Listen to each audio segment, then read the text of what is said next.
Imagine coming home to find your life in flames. Not metaphorically, but literally, because some clipboard-wielding busybody decided your independence was a threat to her little empire of petty rules. That's what happened to me. Standing there in the dead of night, the acrid stench of gasoline choking the air as my house crumpled like a bad investment. But oh, the sweet irony. The woman who lit the match had no idea she was burning down the home of someone who could turn her community standards into a federal bonfire. My name's Elias Hawthorne, and I thought I'd found paradise in Willow Creek, a sleepy suburb in suburban Texas where the lawns are greener on the HOA side, or so they claim. I just retired from a grueling career as a corporate attorney specializing in white-collar crimes, the kind where executives think they're untouchable until the feds show up with handcuffs. I bought the last grandfathered house on Elm Drive, exempt from the HOA since the 70s, because who needs mandatory mulch colors or fines for unapproved bird feeders? Freedom, baby, pure, unadulterated, no strings attached freedom. But enter Barbara, call me Barb Kensington, the HOA president, a woman who looked like she'd stepped out of a 1980s catalog for power suits and perms, with a smile so plastic it could recycle itself. She ruled Willow Creek like a mini-dictator, quoting bylaws like scripture and measuring fence heights with the zeal of a medieval inquisitor. From day one, she had me in her sights, probably because my yard wasn't a carbon copy of everyone else's manicured perfection. Mr. Hawthorne, she cooed at my door that first week, thrusting a basket of store-bought muffins that screamed, "Expiration date tomorrow. We're all about unity here. Joining the HOA would really elevate your property, and ours. Think of the children," I chuckled, grabbed a muffin, and replied, "Thanks, but I'll pass." My grandpa fought in wars for choices like this. Slam. Door closed.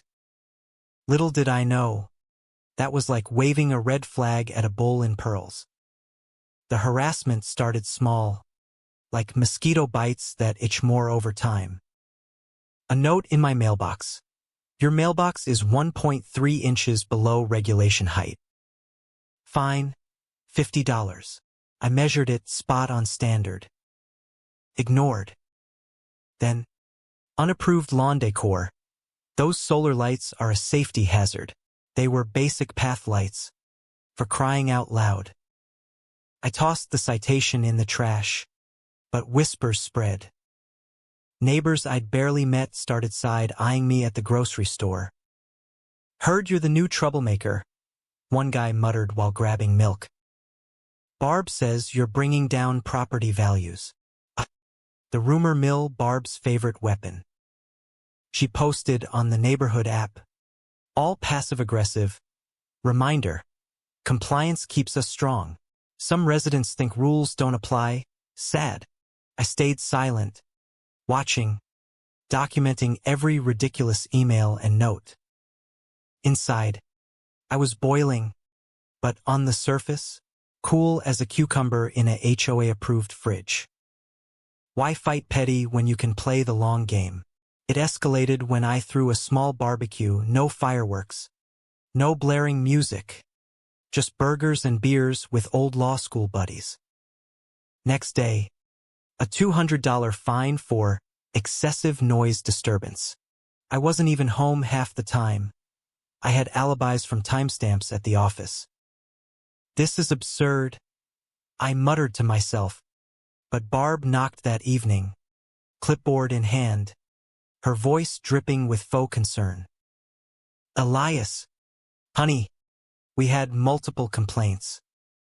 You know, the bylaws state gatherings over 5 people need pre-approval. It's for parking harmony." I leaned against the door frame, smirking.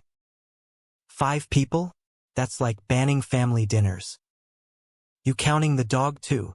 She stiffened, her smile cracking. "Rules are rules. Pay up, or we'll escalate to a lien." I sent back a polite letter. Respectfully decline. Prove the noise. Her response? A certified mail threat. Non-compliance may result in legal action.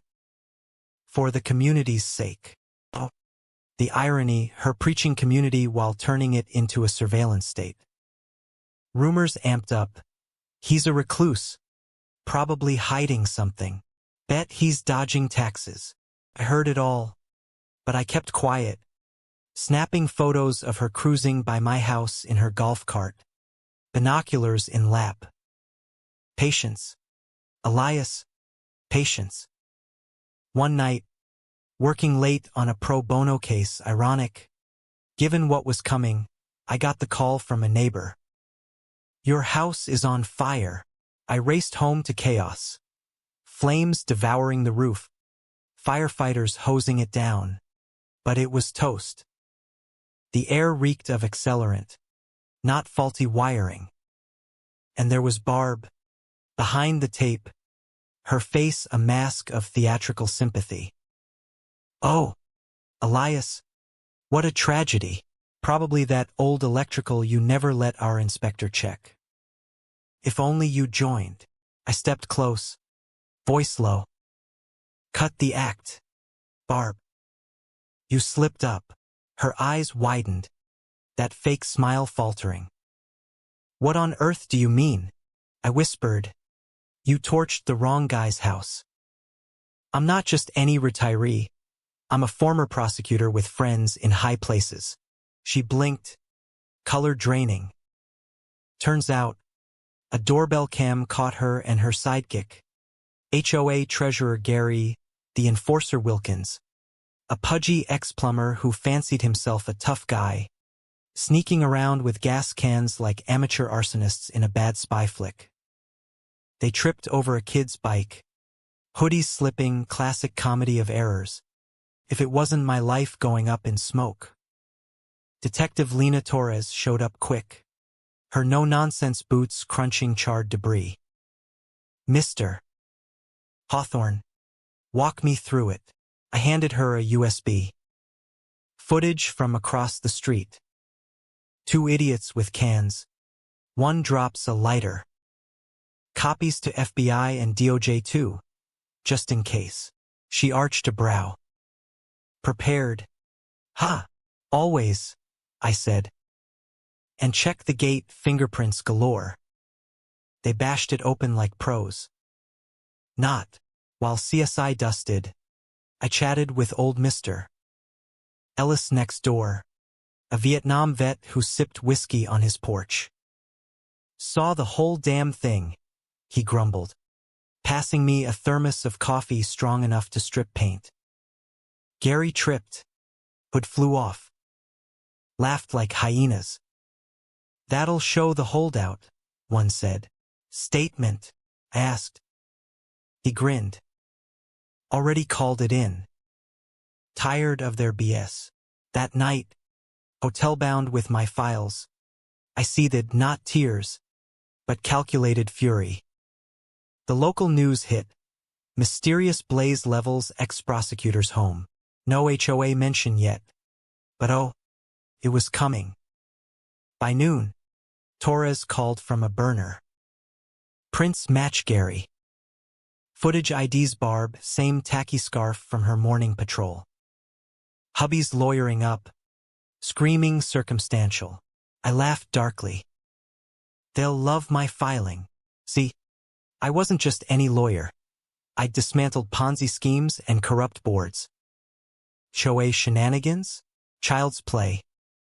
I unsealed old complaints against Willow Creek HOA, buried embezzlement claims from a whistleblower years back. Motion granted by afternoon.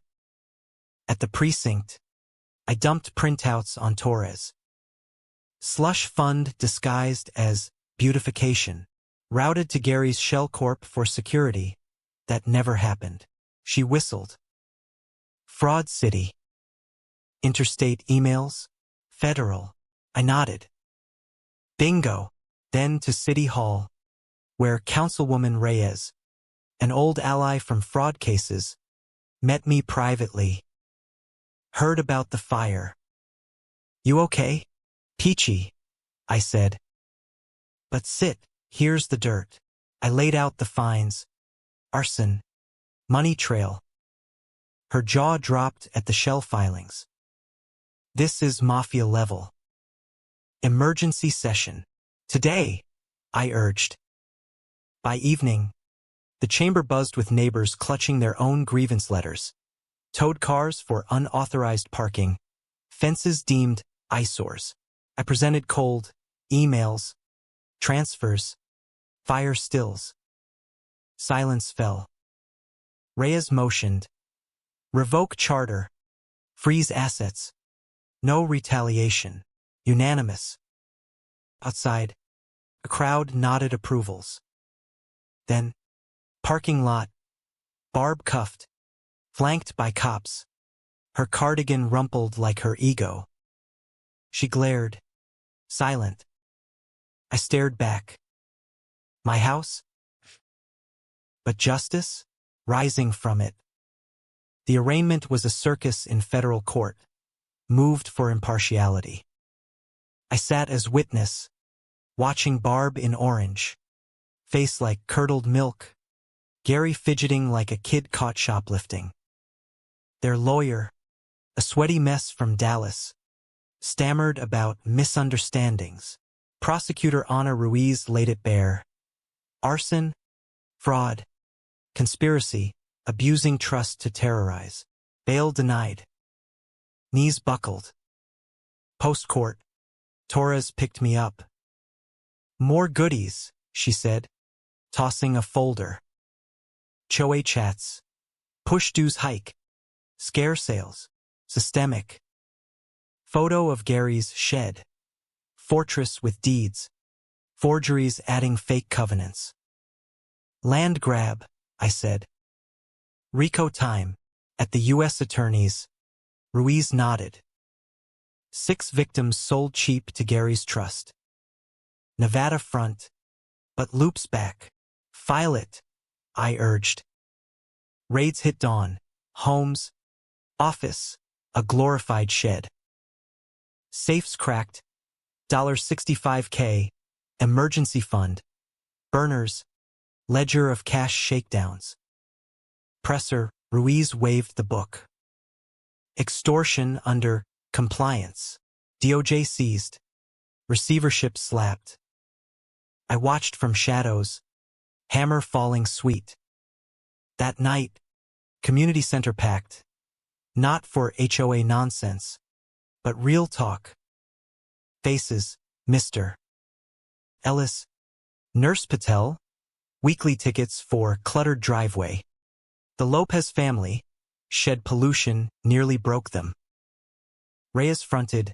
HOA's done. Your call now. I spoke. Lost my home. You lost peace. But we reclaimed power. Silence. Then questions. Our dues. Ruiz. Restitution coming. Dissolve. Vote yes. Air lighter. HOA's control shattered. Receiver team stormed in like a cleansing rain. Led. Victoria Hale. Dossier heavy. 270 violations. Fakes. Forgeries. Transfers. 28 coerced sales. Photo. Target list signed by duo. Goal. Force non-joiners out. Old man stood. They broke my son. Fines weekly till he sold. Priority, Hale said. Council. 95% dissolve. Claps erupted relief symphony. Afternoon. Ruiz. Upgraded charges. Recovered memo. Torch if needed. Outlier. Not first arson, 3 priors reopened. Contractor nabbed fleeing. Victims poured stories. Hidden cams blackmail. Cash payoffs. Culture of fear. I coordinated pro bonos. Law students swarmed. Mr. Ellis knocked. Old blueprints exempting homes. Nail M. DOJ added forgery. Trial federal. I testified crisp. Verdicts. Barb 28 years, arson. Racketeering, Gary 32, no parole 20. Contractor 8. Closure. Year on. Lot cleared. Declined rebuild, donated for garden. Hawthorne Grove, freedom blooms. No rules, just respect. Opening day, neighbors planted, kids played. No clipboards, just community. Real kind. But here's the kicker.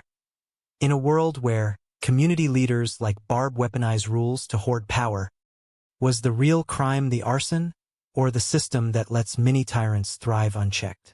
You tell me, right or wrong, who truly deserved the burn?